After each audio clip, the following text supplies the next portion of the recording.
Kdo by neznal Billa Gatese, hrdinného filantropa, který chce svým měním zachránit svět před globálními problémy? V tomto pořadu poznáte zcela jinou tvář tohoto muže.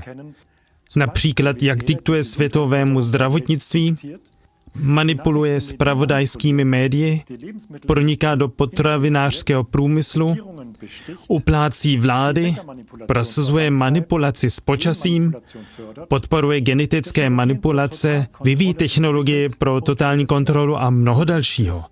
Podtrženo a sečteno, Bill Gates, světový diktátor s profilem velkého zločince. Za prvé, Bill Gates, očkovací papež.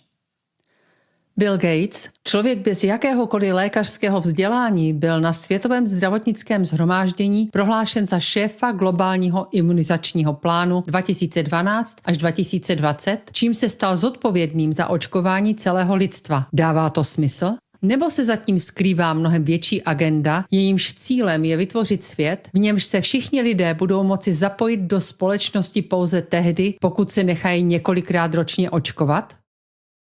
Za druhé, Bill Gates, světový diktátor. Bill Gates je hlavním sponzorem Světové zdravotnické organizace, což mu umožňuje mít nad ní plnou kontrolu.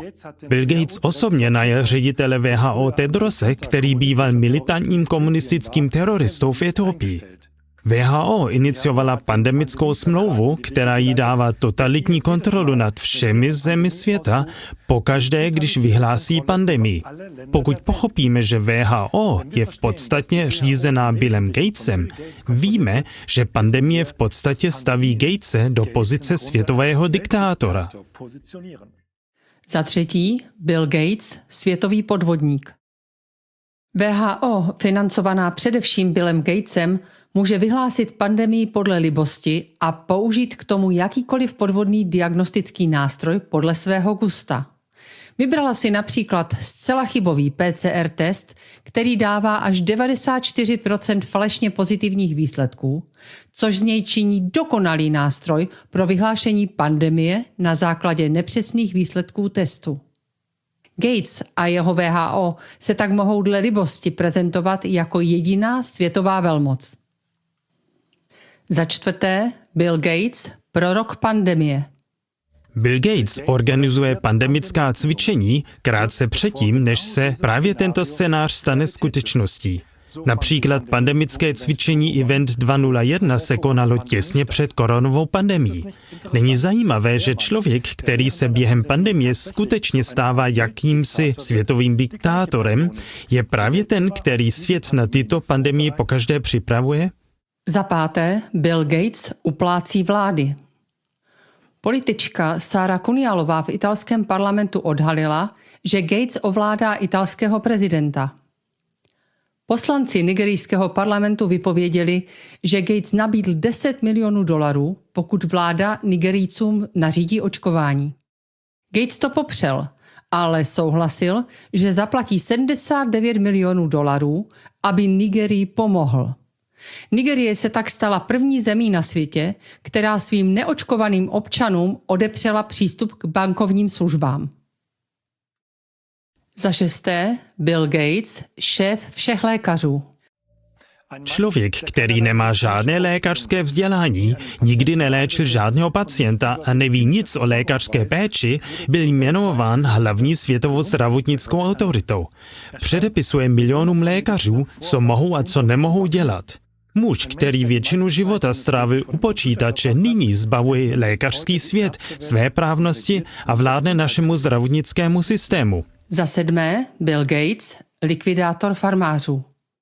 Bill Gates financuje řadu organizací, které se zabývají rozvojem zemědělství a zapojuje se do masivního lobbingu, dokonce i do korupce, například prostřednictvím zelené revoluce v Africe. Prostřednictvím těchto nevládních organizací má Gates přímý vliv na globální potravinovou a zemědělskou politiku, čímž ničí zavedené zemědělské komunity a uvrhá celé kontinenty do záhuby. Za osmé, Bill Gates, šéfredaktor všech médií.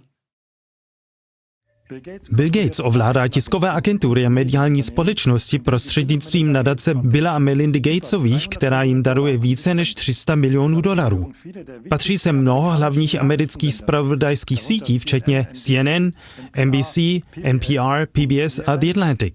Kromě toho řada vlivných zahraničních organizací, včetně BBC, The Guardian, The Financial Times a The Daily Telegraph ve Velké Británii, významných evropských novin, jako jsou Le Monde ve Francii, Der Spiegel v Německu a El País ve Španělsku a hlavních světových vysílacích společností, jako je Al Jazeera.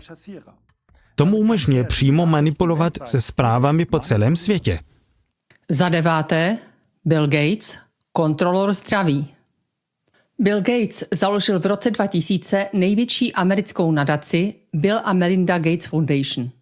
Do různých organizací proudily dary v celkové výši $28 miliard, údajně na vymýcení chudoby a vývoj vakcín. Problematické je, že Bill Gates prostřednictvím svých nadací prosazuje svou představu o podpoře zdraví. Například Gatesova nadace investuje především do technických opatření proti infekčním nemocem, jako jsou očkovací kampaně a distribuce léků. Zdravotničtí experti jako Thomas Gebauer z humanitární organizace Medico International kritizují, že se tím zanedbávají jiné důležité úkoly, například budování fungujících zdravotnických systémů v chudých zemích. Osobní představy Billa Gatese a jeho finanční vliv tak připravují půdu pro jeho globální kontrolu zdravotnictví. Za 10. Bill Gates, otec falešného masa. Bill Gates buduje laboratoře, v níž se pěstuje syntetické maso. Údajně se tím má bojovat proti podvýživě na celém světě. Nakonec však toto umělé maso vytlačuje přirozený chov hospodářských zvířat. Lidstvo nejenže ztrácí soběstačnost, ale je také bezbraně vydáno na pospas zdravotním rizikům způsobeným tímto falešním masem. Za 11. Bill Gates, genetický manipulátor. Bill Gates nakupuje 100 000 hektarů zemědělské půdy, čímž se stává největším vlastníkem zemědělské půdy v USA. Za enormní spotřeby extrémně toxických postřiků pěstuje geneticky modifikované plodiny. Především pak ty s vysokým obsahem bílkovin. To dlouhodobě devastuje nejen zemědělskou půdu. Zároveň tak vytlačuje přirozený chov dobytka, který se praktikoval od nepaměti a ničí zemědělskou komunitu ve prospěch průmyslového zemědělství. Za 12.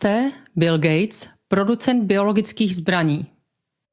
Bill Gates geneticky upravil a vypustil miliony komárů, kteří měli údajně vymýtit malárii. Ve skutečnosti je však použil jako biologickou zbraň, a to k injekční aplikaci škodlivých nebo genově modifikujících látek lidem, zvířatům nebo rostlinám. Za 13. Bill Gates, lidský dozorce. Zatímco plán pokrýt svět sledovacími kamerami zní jako zápletka špatného sci-fi filmu, projekt sledování celé planety v reálném čase je skutečným projektem, a to z velké části díky financování Billa Gatese. Společnost Earth Now se sídlem ve Washingtonu plánuje vyslat do naší atmosféry armádu více než 500 satelitů, které budou svým uživatelům poskytovat téměř okamžitou zpětnou vazbu v podobě videa se zpožděním pouhé 1 sekundy. Téměř každý kout planety bude brzy monitorován satelity pro videokontrolu, které budou schopny živě přenášet lidskou aktivitu pro vlády a velké společnosti. Monitorování Země je klasickou doménou zpravodajských služeb a armád jménem finanční mafie. Špehují také odpalovací rampy raket, jaderné testovací základny a teroristické tábory. Jinými slovy, nepřetržitý kamerový dohled nad celým světem. Za 14. Bill Gates, strůjce nemocí. Bill Gates vydělává miliardy investováním do určitých odvětví, z nichž všechna mají něco společného s nemocemi, jako je obezita, cukrovka a podobně.